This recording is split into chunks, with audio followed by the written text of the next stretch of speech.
જય માતાજી, હર હર મહાદેવ. કેમ છો મિત્રો સ્વાગત છે તમારું હેતાંશ્રી બાની ચેનલમાં.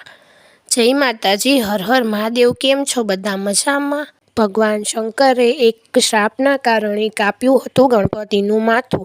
આ વાર્તા શરૂ કર્યા પહેલાં જો તમે અમારી ચેનલમાં નવા હોય તો અમારી ચેનલને લાઈક કરજો, શેર કરજો અને સબસ્ક્રાઈબ કરવાનું જરૂર ના ભૂલતા, જેથી કરીને તમને અમારા વિડીયો સૌથી પહેલાં મળી રહે.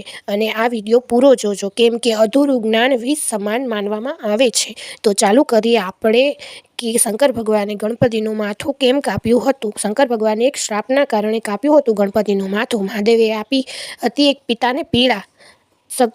ભગવાન શંકરે ભોળાનાથ મહાદેવના નામથી ઓળખાય છે. પૌરાણિક માન્યતાઓ છે કે જ્યારે પણ દેવતા, અસુર અથવા મનુષ્ય કષ્ટમાં હોય ત્યારે તેઓ ભગવાન શિવનું સ્મરણ કરી પોતાના દુઃખનો અંત કરવાની પ્રાર્થના કરે છે. પરંતુ તમે જાણો છો, ભગવાને પોતાના ભક્તોના કષ્ટોનું નિવારણ દરમિયાન જ એક વખત શ્રાપે ભોગવવો પડ્યો હતો.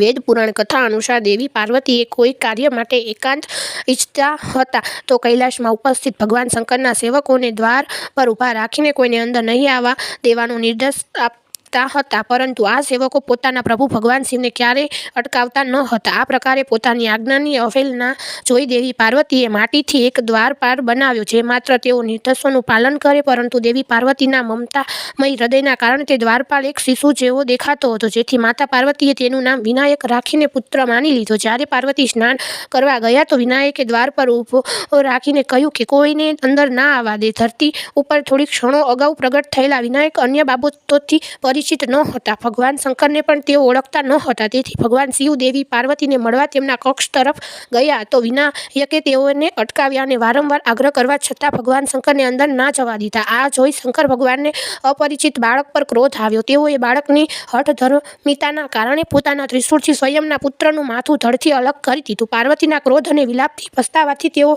એ બાળકમાં પૂર્ણ પ્રાણ નાખ્યા અને ગજનું માથું લગાવ્યું. આ વાર્તાને તમે જાણતા જ હશો, પરંતુ શું તમે જાણો છો કે ભગવાન શિવને એક મહાન ઋષિએ શ્રાપ આપ્યો હતો, જેના પ્રભાવથી સમયને કંઈક એ પ્રકારે આગળ ધપાવ્યો કે ભગવાન શિવે પોતાના જ પુત્રનું માથું કાપી નાખ્યું. બ્રહ્મા વૈવર્ત પુરાણ અનુસાર મહાદેવે કશ્યપ ઋષિએ શ્રાપ આપ્યો હતો.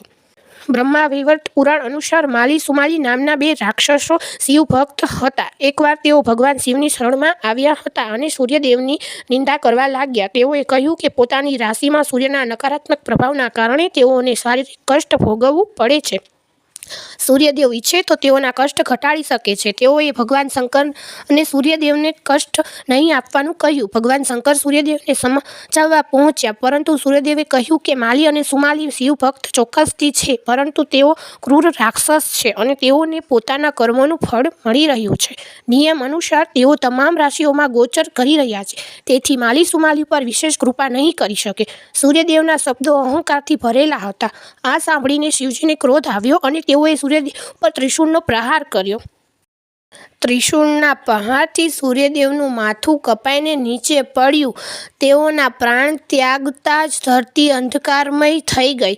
આ જોઈ બ્રહ્માના પૌત્ર અને સૂર્યદેવ પિતા કશ્યપ ઋષિને અત્યંત દુઃખી થયા. પોતાના પુત્રનું કપાયેલું માથું જોઈ કશ્યપ ઋષિનું દિલ પીડાથી ભરાઈ ગયું અને તેઓએ મહાદેવને શ્રાપ આપ્યો કે જે પ્રકારે આજે એક પિતા થઈને તેઓને પુત્રને આવી સ્થિતિમાં જોઈ જેટલી પીડા થઈ રહી છે, એક દિવસ મહાદેવને પણ પોતાના પુત્રને આ સ્થિતિમાં જોઈને પીડા ઉઠાવવી પડશે અને પુત્રને પીડા આપવાના ઉત્તરદાયી સ્વયં મહાદેવ જ હશે. એક પિતાની પીડા જોઈ ભગવાન શિવ વ્યાકુળ થઈ ગયા.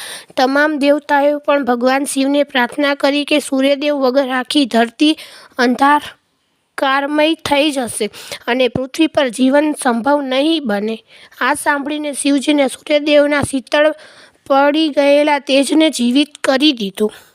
જ્યારે સૂર્યદેવ જીવિત થયા તો તેઓને પોતાની ભૂલનો પસ્તાવો થયો કે તેઓએ અહંકારમાં આવીને મહાદેવની અવહેલના કરી છે. તેઓએ ભગવાન શિવની ક્ષમા માંગી અને પિતાને વાત સમજાવી. તેઓએ પિતા કશ્યપને સમજાવ્યું કે તેઓએ મહાદેવને આવો શ્રાપ આપવો નહોતો. હવે તેઓ શ્રાપના વિનાશને ઘટાડીને તેનો ઉપાય જણાવે. આ સાંભળી કશ્યપ ઋષિએ કહ્યું કે તેઓના શ્રાપને પરત તો નહીં લઈ શકાય, પરંતુ જે પ્રકારે મહાદેવે સૂર્યદેવને જીવિત કર્યા છે તેઓ પોતાના પુત્રને પણ જીવિત કરી શકશે અને અલગ સ્વરૂપના કારણે મહાદેવના આ પુત્રની ઘરે ઘરે પૂજા કરવામાં આવશે. ભગવાન સૂર્યદેવે માલી સુમાલીને કહ્યું તેઓ પોતાના ખરાબ કર્મોનો ત્યાગ કરી વિધિ વિધાનથી સૂર્યદેવ અને ભગવાન શંકરની આરાધના કરશે તો પોતાના કષ્ટોથી સિદ્ધ મુક્તિ મેળવી શકશે. આ પ્રકારે માલી સુમાલીએ ભગવાન શંકરની સાથે સૂર્યદેવની સ્તુતિ પણ શરૂ કરી દીધી. આ કારણે શિવજીને શ્રાપ મળ્યો હતો. બસ આટલું જ દોસ્તો. જો તમને અમારો વિડીયો ગમ્યો હોય તો લાઈક, શેર, સબસ્ક્રાઈબર જરૂર કરજો. જય માતાજી. હર હર મહાદેવ.